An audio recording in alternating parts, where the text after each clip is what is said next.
Welcome to 95 news. ప్రతిక్షణం ప్రజాక్షేమం కోసం బులెటిన్ల ముందుగా హెడ్లైన్స్ చూద్దాం. నేరేడు చెర్లపట్టణం బీజేపీ పార్టీ కార్యాలయంలో విలేకరుల సమావేశంలో పాల్గొన్న మాజీ MLA BJP party Nalgonda MP అభ్యర్థి శానంపూడి సైదిరెడ్డి.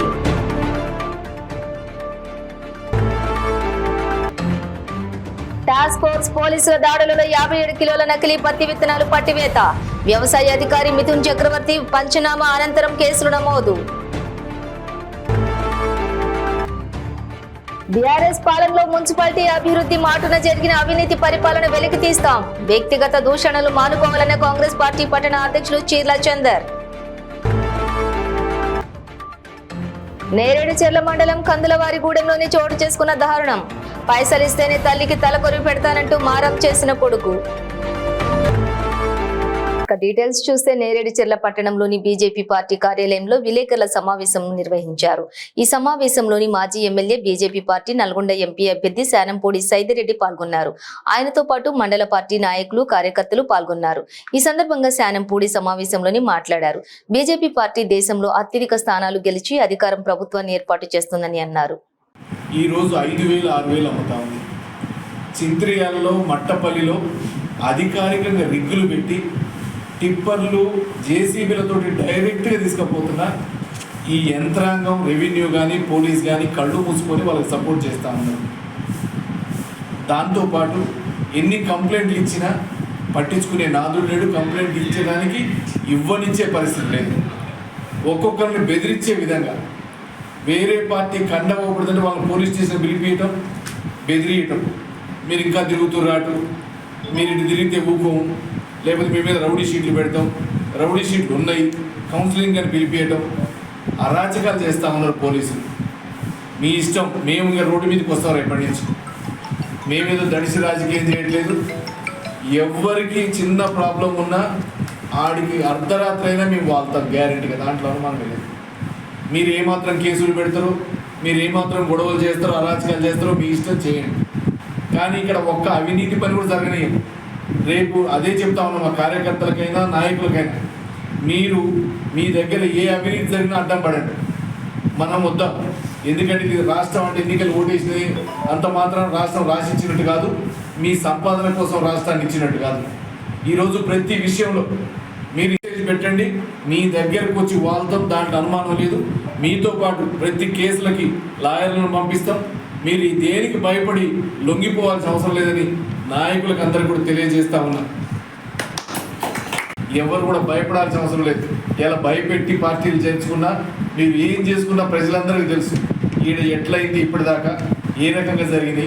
ఇంతకుముందు 5 ఏళ్ళు ఒక్క చిన్నది పోలీస్ స్టేషన్లో రాజకీయపు కేసు అనేది లేదు. కానీ ఈరోజు 5 నెలల్లో 5 ఏళ్లలో జరగని కేసులు, ఇవాళ కొట్లాటలు, బెదిరింపులు, ఇక కబ్జాలు, మనం ఎంతసేపు మట్టి అమ్మటాలు, ఇసుక అమ్మటాలు, పేకాటలు, వీటన్నిటినీ ఆపుకోకపోతే మళ్ళా కూడా తొందరలో జనాల్లోంచి తీవ్రమైన వ్యతిరేకత స్టార్ట్ అవుతుంది. రోడ్డు ఎక్కుతారు. మేము కూడా ప్రతి దానికి నేను చెప్తా ఉన్నా, ఎక్కడ ఏ చిన్న మక్తల్ పోలీస్ స్టేషన్ పరిధిలోని బూత్పూర్ గ్రామానికి చెందిన బోయ రాము ఇంట్లో 40 కిలోల నకిలీ పత్తి విత్తనాలు, వాటి విలువ దాదాపుగా 40,000 వరకు ఉంటుంది. బోయ అంజన్న ఇంట్లోని 16 కిలోల నకిలీ పత్తి విత్తనాలు, వాటి విలువ 16,000 రూపాయలు ఉంటుందని పక్కా సమాచారంతో టాస్క్ ఫోర్స్ పోలీసులు దాడులు నిర్వహించి పట్టుకుని పోలీస్ స్టేషన్ లో అప్పగించడం జరిగింది. ఈ సందర్భంగా ఏఎస్ఐ ఎల్లయ్య మాట్లాడుతూ, నకిలీ పత్తి విత్తనాలను అక్రమంగా నిల్వ ఉంచి రైతులకు అమ్ముతున్నందున బోయ రాము, బోయ అంజప్పలపై వ్యవసాయ అధికారి బి మిథున్ చక్రవర్తి పంచనామా అనంతరం కేసులు నమోదు చేసి దర్యాప్తు చేస్తున్నామని తెలిపారు.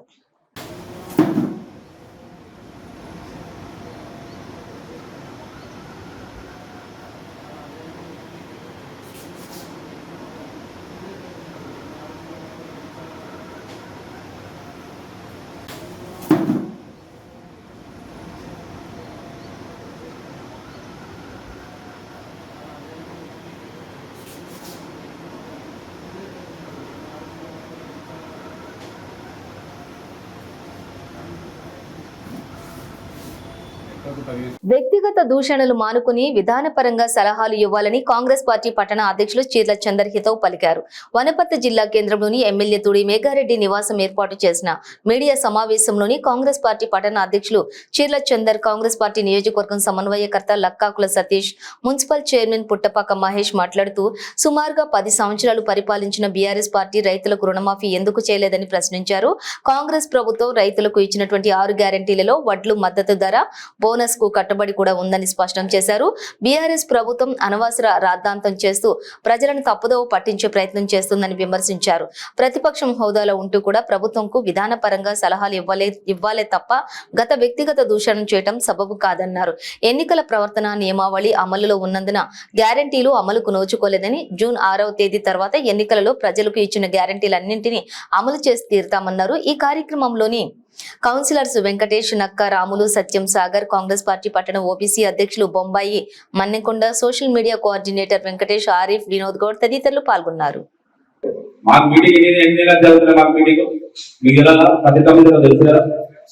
ప్రతి నెల మాకు మీటింగ్ జరిగిందా? 3 నెలలకు 2 నెలలకు ఒకసారి మీటింగ్ జరిగింది. ప్రతి నెల మీటింగ్ జరిగింది చెప్పి సీఆర్ని వాళ్ళు ఇవ్వడము, ఏదో రకంగా పని కానియడం. ఆ వార్డులో అభివృద్ధి ఏడ జరిగింది, వార్డులో ఏ అభివృద్ధి జరిగింది? ఏ వార్డులో ఒక్క నాయా పైసా అభివృద్ధి కూడా జరగదు. వార్డులో తీయండి, 50 ఫైనాన్స్ ఎంత అభివృద్ధి జరిగిందో తీయండి, సార్ లెక్క తీయాలి. ఇంత అవినీతి పరంగా చేసి మీరు ఇవాళ వాళ్ళ మేము ప్రజల మధ్యలో ఉన్నాం, మీరే ఉన్నారు, మీరే ఓట్లు దొడ్డు ఓట్లు వద్దని మీరే అంటారు. మీకు నచ్చిన పంట ఏమని చెప్పి మీరే అంటారు, మీకు నచ్చిన పంట ఏమని చెప్పి మీరే అంటారు, మీకు వద్దని చెప్తారు. మీ ఇష్టం వచ్చినట్టు ఇది రాజ్యం కాదు, ఇది ప్రజాస్వామ్యంలో ప్రజలు తీర్పిస్తారు. అందుకని చెప్పి ఈనాడు ప్రజాస్వామ్యంలో ప్రజలు తీర్పిచ్చి మీకు కర్ర కాసి వాత పెట్టినారు. ఇంకోసారి మీరు చేయాలి. ప్రభుత్వానికి ప్రతిపక్షం చేయాల్సిన మొదటి పని ఏంటంటే, ప్రభుత్వం ఏదైనా కొద్దిగా అలసత్త కూడా ఎదుగుంటే ఇచ్చిన వాగ్దానం లేటుగా చేసే క్రమంలో మీరు ధర్నాలు చేయాలి. అది 100% గతంలో 10 ఏళ్లలో ఎవరైనా రేపు రానున్న కాలంలో వనపర్తిలో ప్రజల మధ్యలో ఉంటే మాత్రమే ఈ 2+2 4 మాత్రమే టీడీపీ టీఆర్ఎస్ పార్టీలో ఉండేది. ఆ ఇద్దరు అవినీతిని బయట పెట్టమంటారు. అవినీతిని బయట పెట్టడానికి, మున్సిపాలిటీ అవినీతి పెట్టడానికి ఎక్కువ సమయం చూసి చట్టం తన పథకాలు చేసుకోబోతుంది. మీ అవినీతి మొత్తం బయట పెట్టడం, మాకు మీరు చేసినటువంటి అవినీతిని నవమాసాలు మోసి పురిటి నొప్పులను భరించి తమను కని పెంచిన ఆ తల్లి రుణాన్ని తీర్చుకోకపోగా శవం వద్దే ఆస్తి పంపకాల కోసం ఆమె కొడుకు కూతుళ్లు తగువులాడుకున్న ఉదంతం ఇది. చిన్నప్పుడు తల్లి వద్ద మారం చేసి మరి తనకు కావాల్సినవి సమకూర్చుకున్న ఆ కొడుకు ఇప్పుడు పైసలిస్తేనే తలకొరి కూడా పెడతానంటూ మారం చేస్తున్నాడు. దీంతో కూతుళ్లు తమ ఇళ్లకు వెళ్లిపోగా ఆ అమ్మ మృతదేహం 2 రోజులుగా ఫ్రీజర్ లో ఉండిపోయింది. సూర్యాపేట జిల్లా నేరేడుచెర్ల మండలం కందులవారిగూడెంలోని ఈ దారుణం చోటు చేసుకుంది. వివరాల్లోకి వెళ్తే కందులవారిగూడెంకి చెందిన వెంకటరెడ్డి, లక్ష్మమ్మ దంపతులకు 2 కుమారులు, 3 కుమార్తెలున్నారు. చిన్న కుమారుడు గతంలోనే చనిపోయారు. వెంకటరెడ్డి కొన్నేళ్ల క్రితం మృతి చెందారు. 5 ఏళ్లుగా లక్ష్మమ్మ నేరేడుచెర్లలో చిన్న కుమార్తె వద్ద ఉంటున్నారు. ఇటీవల ఆమె ఇంట్లో కాలు జారి కింద పడ్డారు. దాంతో ఆమెను మిర్యాలగూడలోని ఓ ఆసుపత్రిలో చేర్పించారు. ఆమె పరిస్థితి విషమంగా మారటంతో ఇంటికి తీసుకెళ్లండి, ఆక్సిజన్ పైనే ఆమె బ్రతుకుతుంది, ఆక్సిజన్ పైప్ తీసేస్తే చనిపోతుంది అని వైద్యులు తేల్చి చెప్పారు. దీంతో లక్ష్మమ్మను ఆక్సిజన్ తోనే చిన్న కుమార్తె తన ఇంటి వద్దకు తీసుకుని వెళ్లి రాత్రి 9 గంటలకు ఇంటి ముందు ఉన్నటువంటి వెంచర్ వద్ద అంబులెన్స్ ను పార్కు చేయగా లక్ష్మమ్మ ఆక్సిజన్ పై అందులోనే ఉండిపోయారు. ఈలోగా లక్ష్మమ్మ కుమారుడు అక్కడికి చేరుకుని పెద్ద మనుషులతోటి పంచాయతీ పెట్టించారు. లక్ష్మమ్మను కందులవారిగూడెం తీసుకెళ్తానని చెప్పడంతో మిగతా కూతుళ్లు ఆస్తి పంపకాలు తేలే వరకు అంబులెన్స్ కదిలేదు లేదని పట్టుబట్టారు. చివరకు రాత్రి 11 గంటల సమయంలో లక్ష్మమ్మ కన్ను మూశారు. మృతదేహాన్ని కందులవారిగూడెం తరలించిన కొడుకు కూతుళ్ల పంచాయతీ మాత్రం తీరలేదు. లక్ష్మమ్మ గతంలో 21 లక్షల మేర పలువురికి అప్పులిచ్చారు. ఆమె ఒంటిపై 20 తులాల బంగారు ఆభరణాలున్నాయి. లక్ష్మమ్మ వైద్య ఖర్చులు భరించిన చిన్న కూతురికి ఆ 21 లక్షల నుంచి 6 లక్షలు ఇవ్వాలని ఒప్పందం చేసుకున్నారు. మిగతా 15 లక్షలను కొడుకులు దక్కించుకున్నారు. ఇక 20 తులాల బంగారు ఆభరణాలను 3 కూతుళ్లు పంచుకున్నారు. అంతా సవ్యంగా సాగిందనుకున్న తరుణంలో కుమారుడు కొత్త పేచీ పెట్టాడు. తాను అంత్యక్రియల ఖర్చు భరించలేనని, తనకు డబ్బులిస్తేనే తలకొరివి పెడతానని భీష్మించుకుని కూర్చున్నాడు. ప్రస్తుతం లక్ష్మమ్మ మృతదేహం కుమారుడి ఇంట్లో ఫ్రీజర్ లో ఉంది. ఈ పేచీ ఎప్పుడు తెగుతుందోనని గ్రామస్తులు ఆవేదన వ్యక్తం చేస్తున్నారు.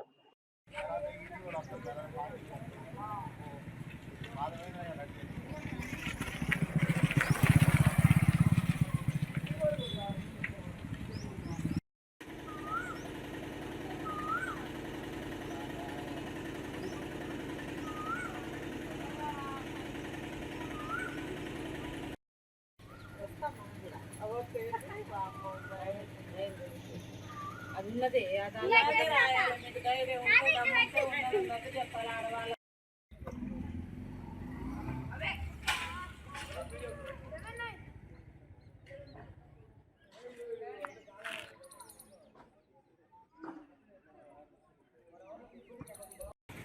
ఇప్పుడు మమ్మల్ని బదనాలు చేస్తుంది ఈ విధంగా. మాకు అసలే మళ్ళీ నాకు ఒక్కొక్కరికి ఏం లేని వాళ్ళని ఇంత వాళ్ళని చేసుకొచ్చినాం మేము. ఒక్కొక్కరికి 20 ఎకరాలు ఉంది. ఇవాళ నాకు ఎకరం ఉంది. ఆ ఎకరం కాగితాలు కూడా ఆమె దగ్గరనే పెట్టుకుంది. ముసలాం పేరుతో ఉన్న ఎకరం కాగితాలు కూడా ఆమె పేరుతోనే పెట్టుకుంది నా ఆస్తిని. ఇవాళ నాకు ఇవి ఉండేందుకు ఇల్లు లేదు. ఇప్పుడు ఈ ఖర్చులు పెట్టాలి, ఇవన్నిటికి ఏ విధంగా చేయాలి? మరి నా ఆస్తుల సంగతి ఏంది, నా పరిస్థితి ఏంది? ఇవాళ కూడా నేను ఎలక్ట్రిషియన్ పోతున్నా, కూలీ పోతున్నా, రోజు బండి డ్రైవర్కి పోతున్నా. నీకున్ననాడు కోట్లు ఉన్ననాడు కూడా ఇచ్చిన, అందరికి మంచి ఇచ్చిన. వానికి ప్రతి దానికి కష్టం వచ్చినప్పుడు నేనే పోయినా. ఈ మొత్తం ఈగల్సింది కూడా తెలుసు నా జీవితం. కరుణాకర్కు తెలుసు, విలేకరికి. AIMIM president Hyderabad MP barrister Asaduddin Owaisi ఆదేశాల మేరకు మలక్పేట ఎమ్మెల్యే అహ్మద్ బిన్ అబ్దుల్లా బలాలా మలక్పేట నియోజకవర్గంలో భారీ వర్షం ప్రభావిత ప్రాంతాలలో పర్యటించారు. ఈ సందర్భంగా పలు ప్రాంతాలలోని పర్యటించి వర్షం కారణంగా ఎదురైనటువంటి సమస్యలు స్థానికులను అడిగి తెలుసుకున్నారు. ఈ పర్యటనలో ఎమ్మెల్యే అబ్దుల్లా బలాలాతో పాటుగా మలక్పేట ప్రాంతం వాసులు, ఏఐఎంఐఎం సీనియర్ నాయకులు, క్రియాశీల సభ్యులు పాల్గొన్నారు.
హవేలీ ఘనపూర్ మండలంలోని ముదిరాజ్ సంఘం నాయకుల ఆధ్వర్యంలోని పెద్దమ్మ తల్లి 2వ వార్షికోత్సవంలో భాగంగా మొదటి రోజు పెద్దమ్మ తల్లికి బోనాలు తీయటం మరియు 2వ రోజు పెద్దమ్మ తల్లి పెద్దరాజుల వివాహం జరిపించడం, అలాగే ఒడిబియ్యం మరియు అన్నదాన కార్యక్రమాన్ని చేపట్టడం జరుగుతుందని పెద్దమ్మ తల్లి ఆలయ కమిటీ సభ్యులు తెలియజేయడం జరిగింది. ఈ కార్యక్రమంలోని వేద పండితులు మరియు భక్తులు పాల్గొన్నారు.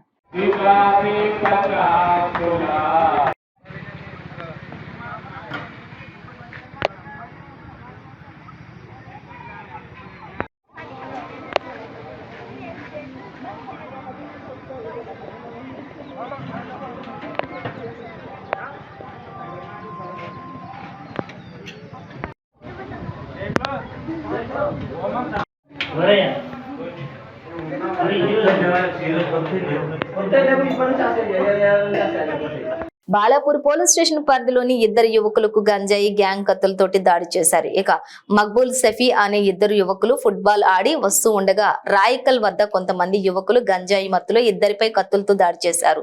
మక్బూల్ షఫీ 2కి తీవ్ర గాయాలు కాగా వారిని స్థానికులు హాస్పిటల్ కు తరలించారు. విషయం తెలుసుకున్న బాలాపూర్ పోలీసులు సంఘటన స్థలానికి చేరుకుని దాడి చేసిన యువకులు ఎవరు అనే కోణంలోని దర్యాప్తు చేపట్టారు. అయితే నిత్యం ఇదే ప్రాంతంలోని గంజాయి సేవించి కొంతమంది యువకులు వచ్చిపోయి వారిని భయభ్రాంతులకు గురి చేస్తూ ఉంటారని స్థానికులు ఆరోపణ చేశారు.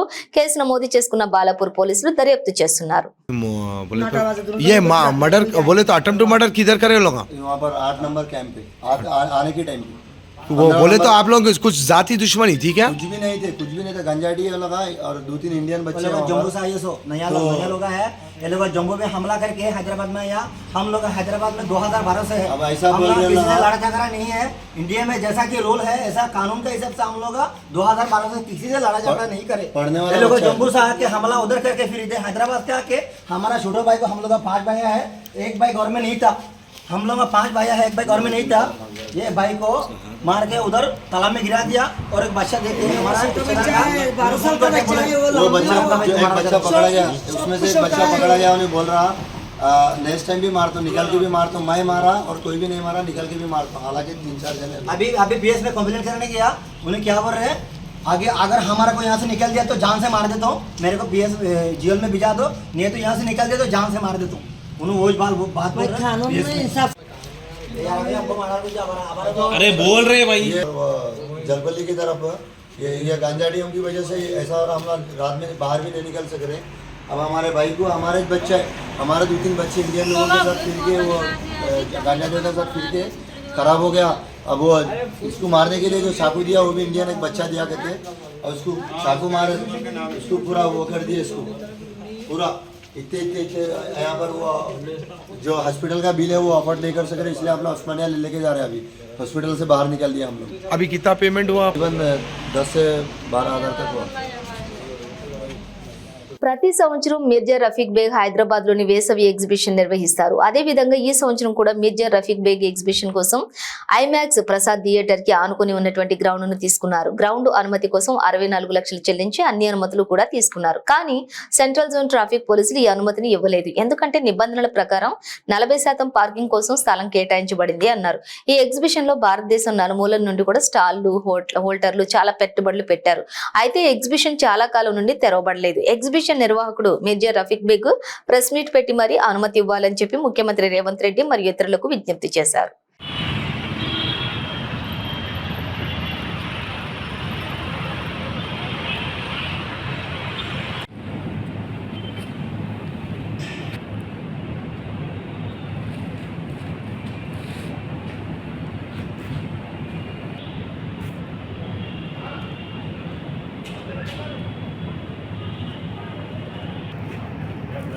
कश्मीर भी राजा ये मांगी है और अच्छी लगी है कुछ।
కొత్తగూడెం జిల్లా సుజాత నగర్ మండలం చందావత్ నగర్ సర్వాంగ గ్రామ పంచాయతీ పరిధిలోని వెంకటేశ్వర గుట్ట వద్ద అక్రమంగా జేసీబీల సహాయంతో దాదాపు 10 ట్రాక్టర్లతోటి నిత్యం మట్టి తవ్వకాలు జరుగుతున్నాయి. చుంచుపల్లి మండలం, లక్ష్మీదేవిపల్లి మండలాలకు Venkateswarla colony, Ramanjaneya colony, Vidyanagar colony, Writer Basti పలు గ్రామ పంచాయతీలకు అక్రమంగా మట్టి రవాణా చేస్తున్నారు. మట్టి బకాసురులు ఒక ట్రాక్టర్ మట్టి 800 నుండి 1000 రూపాయల వరకు పలుకుతుంది విక్రయిస్తూ ఉంటారు. ఇలా ప్రతిరోజు కూడా వందల ట్రాక్టర్ల మట్టి రవాణా జరుగుతుంది. మైనింగ్ అధికారులు గాని, రెవెన్యూ రెవెన్యూ అధికారులు కానీ పట్టించుకున్న దాఖలాలు అయితే లేవు. ఇంత తతంగం జరుగుతున్న సోషల్ మీడియాలో కూడా వీడియోలు ఫోటోలు వైరల్ అయినప్పటికీ కూడా ఒక్క అధికారి కూడా స్పందించరు. ఎందుకు? ఎలక్షన్ హడావుడిలో ఉన్న అధికారులు ఇదే అదునుగా భావించి ఇంకా అదనపు తవ్వకాలతోటి తోలుతున్న మట్టిని కూడా మాఫియా మట్టిని గాని ఇసుకను గాని అక్రమంగా తోలితే పీడీ యాక్ట్ అమలు చేయాలని ఉన్నప్పటికీ కూడా వివిధ కారణంతో కేసులు కావడం లేదు. ఇక మట్టి అక్రమ రవాణా వెనుక హస్తం ఎవరిదై ఉంటుంది అంటూ అక్రమ మట్టిని అరికట్టే వారే లేరా అంటూ ఎంతమంది అధికారులు ఉన్నప్పటికీ ఎంత యథేచ్ఛగా పట్టపగలే అక్రమ మట్టి వ్యాపారం జరుగుతూ ఉండటంతో పలువురు విచారణ వ్యక్తం చేస్తున్నారు. ఇప్పటికైనా ఈ అక్రమ దందాపైన ఉన్నత అధికారులు అక్రమంగా మట్టి రవాణా అయ్యే వాహనాలపై చర్యలు తీసుకుంటారా లేదా ఎప్పటి మాదిరిగానే చూసి చూడనట్టు వదిలేస్తారా అని వేచి చూడాలి.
లక్ష్మీదేవపల్లి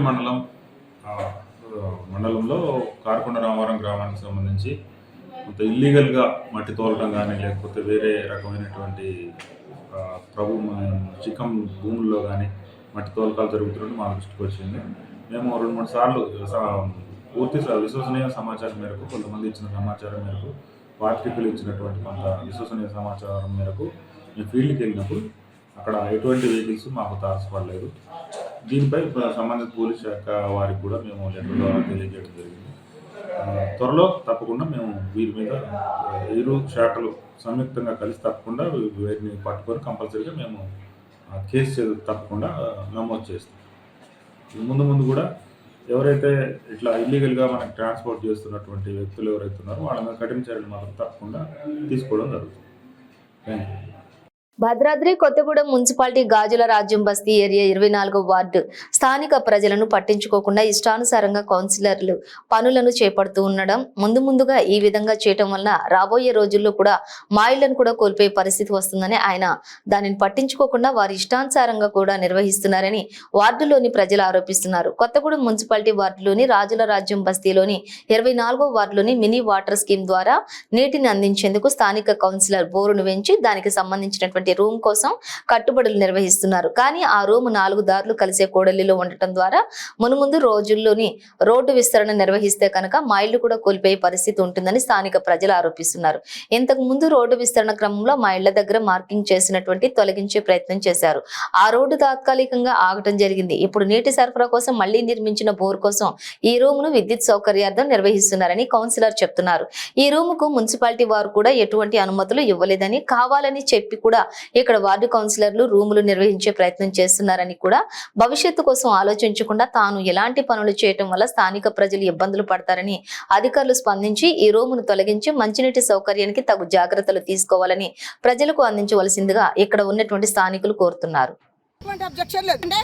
95లో మున్సిపాలిటీ నుండి మేము బోర్ వేయించుకుంటే బోర్ వాటర్ మంచిగా రాకపోతే మున్సిపాలిటీ వాళ్ళు వచ్చారు, అమ్మ ఈ బోర్ వాటర్ ఇక్కడ వాడొద్దు, మేము బోరు డమ్మి చేస్తాము అన్నారు. అంటే కాళ్ళు చేతులు కట్టుకోవడం అనుకు చల్లుకోవడానికి కూడా పనికి రావండి అంటే, పనికి రావమ్మా ఇవి వాడొద్దు దురదలు వస్తాయని చెప్పాను. అనగానే మున్సిపాలిటీ వాళ్ళు వచ్చి పైపులు తీసి బోరు డమ్మి చేసేసి వెళ్ళిపోయారు. డమ్మి దిమ్మ ఉంది, దీంట్లో ఉంది, ఈ డంకర్ ఎదిగితే కనబడదు. అది కూడా ఇక్కడే ఉందని అది డేట్తో సహా ఉంది కదా ఇది. అది 1996 అన్న ఇది. అప్పటికి నేను సుందర్రాజుతో చెప్పా, నేను వేసిన బోరుకే మున్సిపాలిటీలో బోరు పనికిరాదు, వాటర్ పనికిరాదు, నువ్వు ఎట్లేస్తాను అసలు ఇంతో చెప్పా. నువ్వు ఇష్టం వచ్చినట్టు చేసినావు, మాకు తెలియదు, మరి టెస్ట్ అయితే చేయించు అని చెప్పి. బోరేసిన క్రమంలో ఇక్కడ మురికాలు ఉంది కాబట్టి ఇక్కడ టెస్టింగ్కి పంపించాలి. టెస్టింగ్ ఏం చేయకుండా జనాలకి అక్కడ బోరేసారు. ఆల్రెడీ ఇంతకుముందు మున్సిపాలిటీ వాళ్ళు ఏం చేశారంటే అక్కడ బోరేశారు. దిమ్మ కూడా మీరు చూసుకోండి, బోర్ వేసినప్పుడు అప్పుడు టెస్టింగ్ పంపించడం జరిగింది. నురుగులు వచ్చేటియండి, బ్లాక్ కలర్లో వచ్చేటి వాటర్. ఆ వాటర్ వస్తే దాన్ని టెస్టింగ్కి మున్సిపాలిటీ వాళ్ళే పంపించారు. మున్సిపాలిటీ వాళ్ళు పంపించిన క్రమంలో ఏమైంది, ఆ వాటర్ స్నానానికి ముఖం కడుక్కోవడానికి కూడా పనిచేయవు, దురదలు వస్తాయి, ఎలర్జీస్ వస్తాయి అనేసి ఆ బోర్ అనేది డమ్మీ చేయడం జరిగింది. ఆ డమ్మీ చేసిన క్రమంలో మళ్ళీ అక్కడ అదే ప్లేస్ చేశారు. నేను ఇంకొకటి, ఆ సంతకం కూడా నాకు తీసుకున్నారు మున్సిపాలిటీ అధికారులు. అప్పుడు నా సంతకాన్ని తీసుకొని వాళ్ళు మెటీరియల్ తీసుకొని వెళ్ళిపోయారు వేసిన బోర్ను. అది నేను మొన్న సుందర్రాజుతో చెప్పా, అసలు బోరు పని చేయదు, అక్కడ వాటర్ పని చేద్దాం, బోర్ వేస్తాను, అసలు వాటర్ తెచ్చు ఏం చేయదు, ఇప్పటికన్నా ప్రజలకు ఇబ్బంది పడలేదు చెయ్యక్క అని చెప్పేసి నేను చెప్పడం జరిగింది. ఈ వాటర్ బస్ స్టాండ్ దగ్గర నుండి మొదలు పెట్టి మురికి నీళ్ళు అండి ఈ పక్క నుండి పోతాయండి. ఇక్కడ బోర్ వేస్తే గ్రౌండ్ ఫ్లోర్ వాటర్ బాగుంటాయండి, ఇక్కడ ఇంకిపోతాయి కదా. ఇదంతా స్లమ్, ఇంతకుముందు పొలాలు ఉంటాయి. ఇక్కడ ఉన్న వాటర్ ఏంది మెత్తటి భూమి, ఇది దీని లోపలికి వాటర్ పోవడం వల్ల ఏమైతే అక్కడ బోర్ వేయడం వల్ల ఎలర్జీస్ వస్తాయి, జబ్బులు వస్తాయి. ఎవరైనా బోర్ వాటరే కదా, ఇది మినీ వాటర్ స్కీమ్ వాటరే అని కలిసి ఎవరైనా తాగారనుకోండి వాళ్ళ హెల్త్లు ఖరాబ్ అవుతాయి. దయచేసి ఇది అర్థం చేసుకోండి అని చెప్తున్నాను. బోర్ వాటర్ టెస్ట్ చేయించండి, అవి నిజమైన మంచి నీళ్ళతో ప్రజలకు అందించండి, రూమును తొలగించండి. ఇది మాత్రం ఎట్టే పరిస్థితుల సుందర్రాజు రూము తొలగించకపోతే నిరహార దీక్ష చేస్తా నేను. అక్కడ ఎన్ని అరాచకాలు చూడాలా, ఒక దుర్మార్గుని ఎన్నుకున్నాం ఇలా గాజులరాజం బస్తీలో, నిష్ఠ నికృష్టిని ఎన్నుకున్నాం. బులెటిన్ ముగించే ముందు హెడ్లైన్స్ మరోసారి. నేరేడు చెర్లపట్టణం బీజేపీ పార్టీ కార్యాలయంలో విలేకరుల సమావేశంలో పాల్గొన్న మాజీ MLA BJP party Nalgonda MP అభ్యర్థి శానంపూడి సైదిరెడ్డి.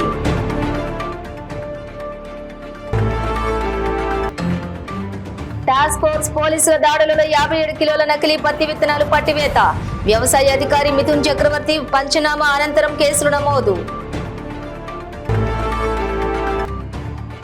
బీఆర్ఎస్ పాలనలో మున్సిపాలిటీ అభివృద్ధి మాటున జరిగిన అవినీతి పరిపాలన వెలికి తీస్తాం. వ్యక్తిగత దూషణలు మానుకోవాలన్న కాంగ్రెస్ పార్టీ పట్టణ అధ్యక్షులు చీర్ల చందర్.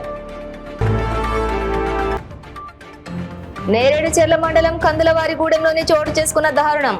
పైసలిస్తేనే తల్లికి తలకొరివి పెడతానంటూ మారం చేసిన కొడుకు. ఇవి బులెటిన్ డీటెయిల్స్. చూస్తూనే ఉండండి 95 న్యూస్.